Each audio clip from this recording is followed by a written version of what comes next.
Hello, my friends, and welcome to another wonderful podcast. I've been at this a long time, and when you do what we all do for a long time, you start profiling. You actually start noticing trends, and I want you to know that throughout the years, I've noticed that there are three types of dentists that I've categorized. Don't worry, I'm not gonna. Okay, I am gonna go there. There are dentists that make things happen. There are those dentists who watch things happen. And then there are those that wonder, what the hell just happened? It's not that simple, though. I want you to know. And we begin our podcast right there. Welcome, all of you fantastic dental podcast listeners, to the My Practice, My Business Dental Podcast Show, where we help dentists profit and thrive with excerpts from the clinical business of dentistry training here at My Practice, My Business.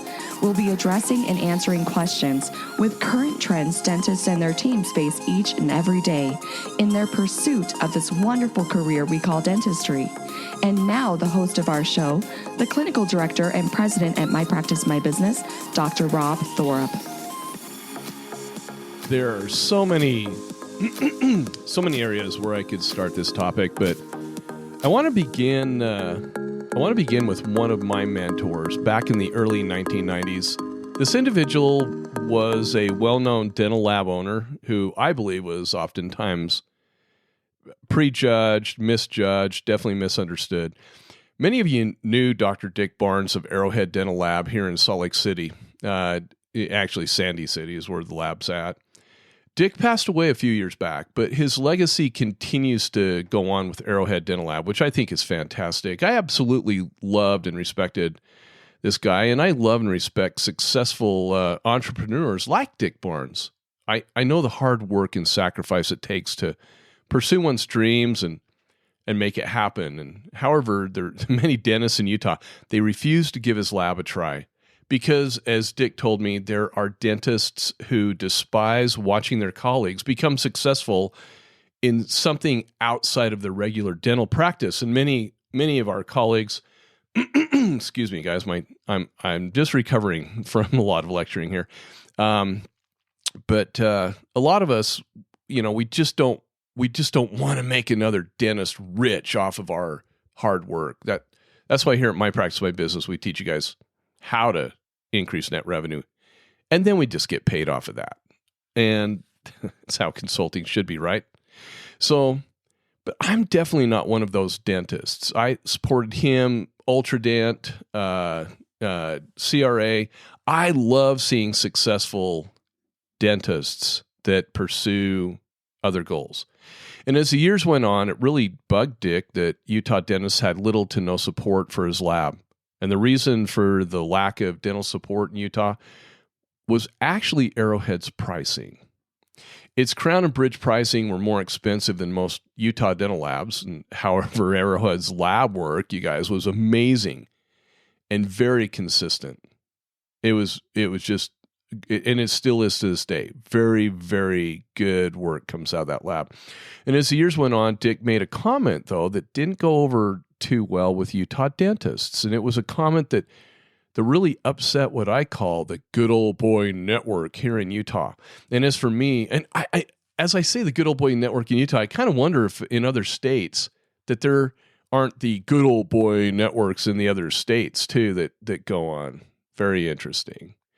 And as for me, it caused me to reflect on my delivery of dental care with all my patients. And what was the comment that went nuclear here in Utah? I'll tell you. It was this. Dick said, cheap doctors use cheap labs. Whoa!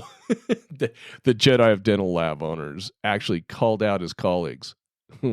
While so many of our colleagues got upset with such a judgmental statement, it actually caused me to reflect on my own work and how I practiced dentistry at the time and how I wanted to practice dentistry in the future.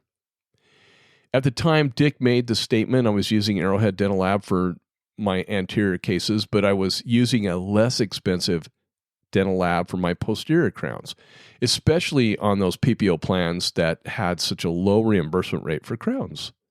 Does this sound familiar? Any of you currently doing something like this right now? I know there are many of you out there that do. You don't have to call in and confess. Just, Ponder it within your own hearts. Did this decision of mine, though, make me a semi-cheap dentist? Or was I simply making a business decision based on what I had been taught by others? Think that one through. A business decision taught by who? Cheap on cheap, the race to the bottom. So at the time, I'd just begun engaging with my new knowledge on upgrading crowns, courtesy of the regional manager from Blue Cross Blue Shield, and what she taught me. And the anterior crowns produced by Arrowhead were absolutely beautiful. They were transparent, very deep, and just amazing. And the anatomy, perfect. But so were their posterior crowns.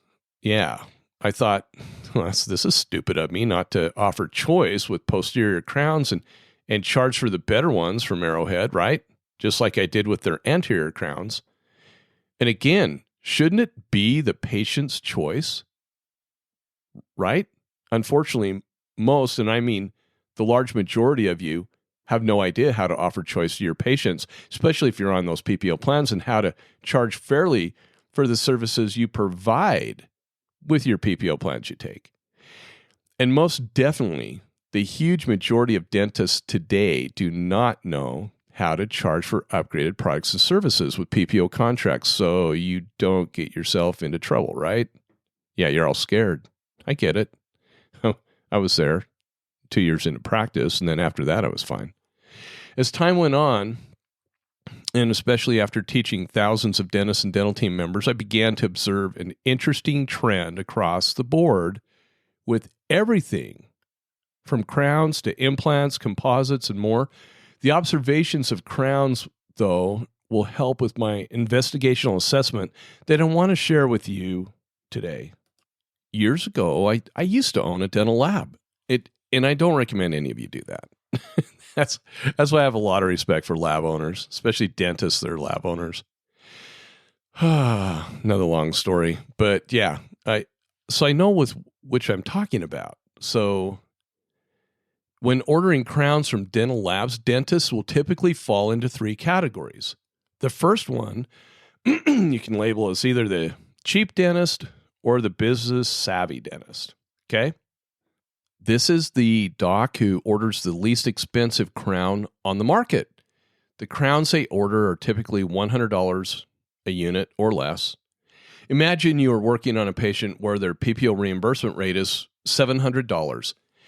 This doc subtracts the crown fee of $100 from the $700 contracted reimbursement fee for an all-porcelain crown, and they end up with a $600 gross net. Hope you're following me there, right? $700 reimbursement, $100 for the crown from the lab. Now they're at a gross net of $600. They believe they've made the best business decision for their practice and delivered a clinically acceptable prosthetic, right? And I agree with both those points for those docs who don't know what we know here at MPMB. Would it surprise any of you if I said this category makes up the majority of practicing dentists, especially those who are 50% or more in a PPO-driven practice?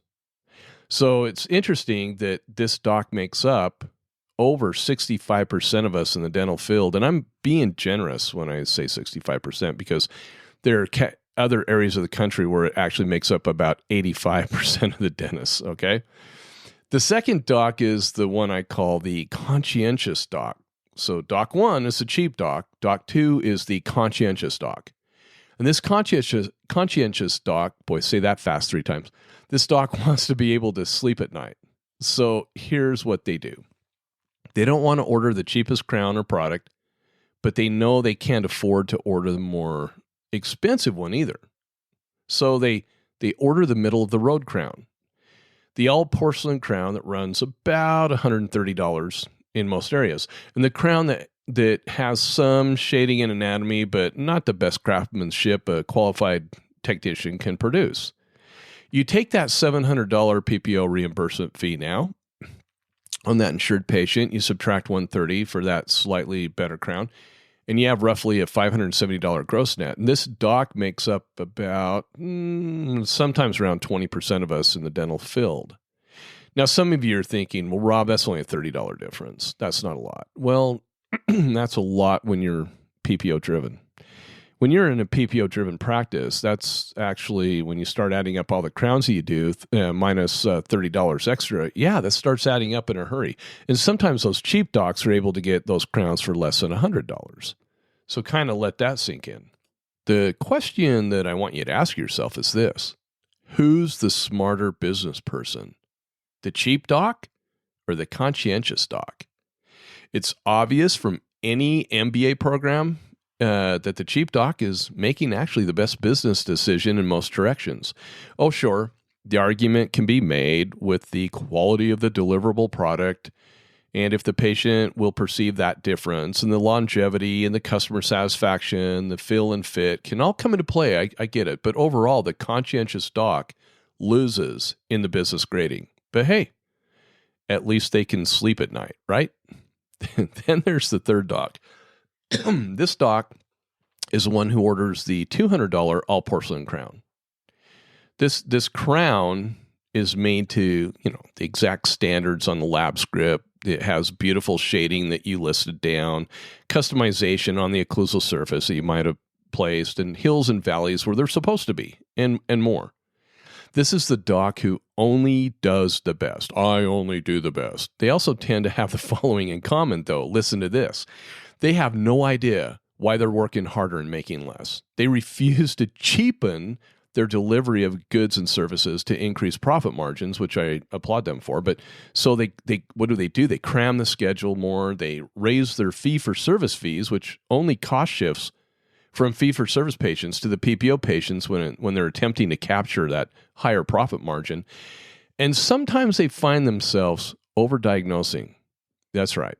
I called it out. They also tend to go learn new procedures, and they purchase equipment for those new procedures, and they never do their homework on whether that new equipment will actually deliver a respectable return on investment. Most of the time, these doctors are very altruistic, and they just want to do the best, but they honestly, truly have no business training to know where their profit margins are going. And it's those little slivers of a little more here, a little more there, that all of a sudden the doc's wondering, why am I only making $100,000 a year in this business? I could have done something else, right? But I salute all you docs who reside in that category, because I too want to deliver the best products and procedures that my training will allow. We all do. But when you're on a PPO budget with your PPO patients, can you provide the best products and technology? Should you provide those patients on PPO budgets with the best products and technology? Well, here it comes, Doc. I mean, you might want to lay down and get ready to have somebody revive you, because in the real business world, the answer is a resounding no. The consumer, who happens to be called a patient in your practice, they should get exactly what they pay for. And you, Doc, and your dental team members, they should not be paying for your patient's dental care. Yet you do it all the time, don't you? Can I ask you a really honest question? Who taught you to routinely give away your dental services? I mean, honestly, where did this come from? And who continues to endorse such poor business decisions? I'm just asking for a friend. It's like, I know where these things come from. I've told you guys for years where it comes from. It comes from dental consultants who don't know any better. It comes from your professors in dental school that never ran a successful practice, and if they did, it was fee for service. And if it's like they think that money grows on trees. Why? Because they're working for a state-run school and they get their checks courtesy of our tax dollars. They've never cut a payroll, and that's a problem for me. So now for the best part of this podcast. There is a fourth doc. Who is this fourth doc, you ask? Well, I'm glad you asked in your mind. The fourth doc is the one who has gone through our training here at My Practice, My Business. This fourth doc is the one who learns the truth about dental PPO contracts and not the crap that's been propagated out there for years, who learns how to be profitable with them, who learns business skills, who learns about their state laws, hooty-whatty, and how to apply them to their practice. They even learn how to help pass state laws like we did in Utah within their own states. You would think their associations were doing that. That's another thing. The fourth doc is the one who is able to provide the highest caliber of dentistry to both PPO and fee-for-service patients and get paid fairly for those products and services that they deliver to both of those patient types. The fourth doc is the one who is excited to go to work each day and has a team who is just as excited. They're enthusiastic to show up every day because they all, including you, Doc, I know this might sound hard to understand. Just sit down, think it through. All of you get bonused each month beyond anything that they or you have ever experienced before. The fourth doc has a team that understands how to take ownership of what they do and how to give their patients exceptional customer service. I mean, above and beyond what you think is exceptional right now. And best of all, the fourth doc understands the value of team education. What? Yeah, the value of it.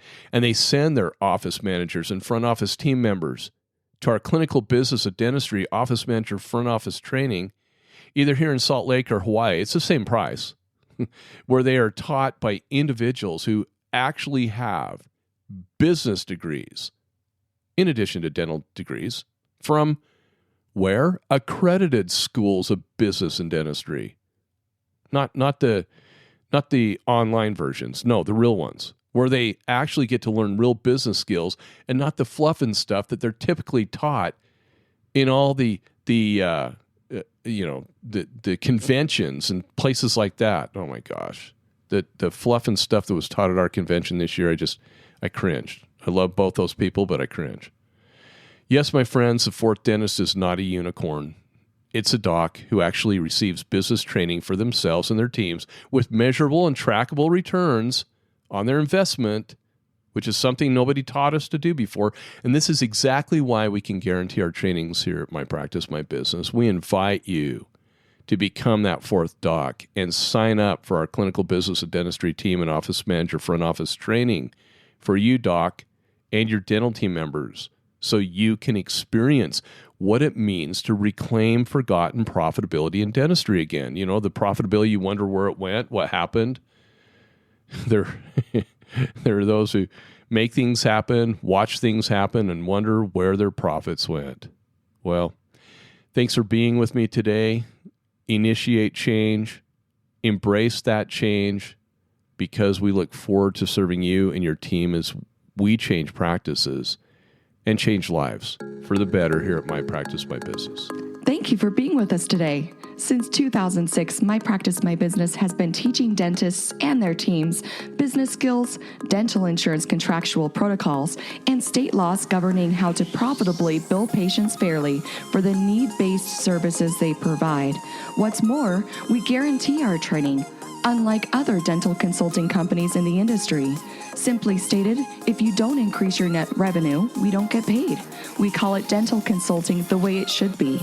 We believe there's never been a more important time than now for dentists to experience and implement our key methods, knowledge, and business training within their dental practices.